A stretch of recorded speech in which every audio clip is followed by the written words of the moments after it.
Катерина Савіч разом з мужем сапраўдныя людзі працы. Пчолы гудуць, буякі спеюць, гаспадарка квітнее. Толькі вось цяпло ў хаце прыходзіцца здабываць старым дзедаўскім спосабам – дровамі. Праца даволі вымотвальная, але зараз сям'я ў прадкушэнні, што сітуацыя зменіцца. Газ упростит нам тем жизнь. Смотрите, мы вот день, например, работаем на поле, да? У нас еще хозяйство свое, у нас еще есть один участок, там 3 гектара. И мы вечером приехали домой, и нам не надо думать, что нам надо принести еще дрова, распалить грубы.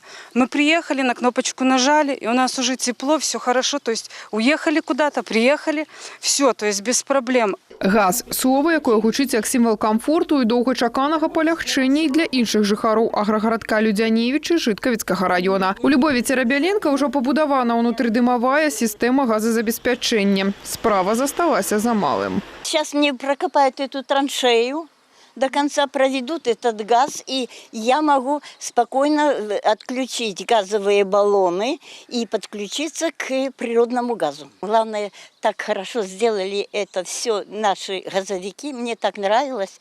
Они такие аккуратненькие. У аграгарадку Людзяневічы сёння пражывае каля 870 чалавек, а гэта некалькі соцень домаўладанняў. Хтосьці ўжо зрабіў крок да камфортнага жыцця і перайшоў на электрыфікацыю, але сеткі не гумовые, и у гэтым выпадку блакитное палево – идеальный вариант. В сельской местности для чего необходим газ? В первую очередь, это в зимний период основная такая проблема – это отопление жилья. Дрова, значит, много времени отнимает вот это время растопки, следить, отопление своего жилья. А когда появится природный газ, освобождается время для занятия другими видами, потому что, конечно, это комфортно, удобно и уютно. Газифікацыя Жыткавіцкага района пачалася ў далёкім 2003. За 22 гады пабудавана 255 кіламетраў газаправоду, а пра дровы і цяжкасць з ацяпленнем забыліся звыш 2000 прыватных домаўладанняў. В 2023 году мы построили на Туровской зоне 21 километр газопровода и будем газифицировать там 6 населенных пунктов. На сегодняшний день разработана проектная документация по таким кооперативам, как в Хильчицах, Хачени, Речеве.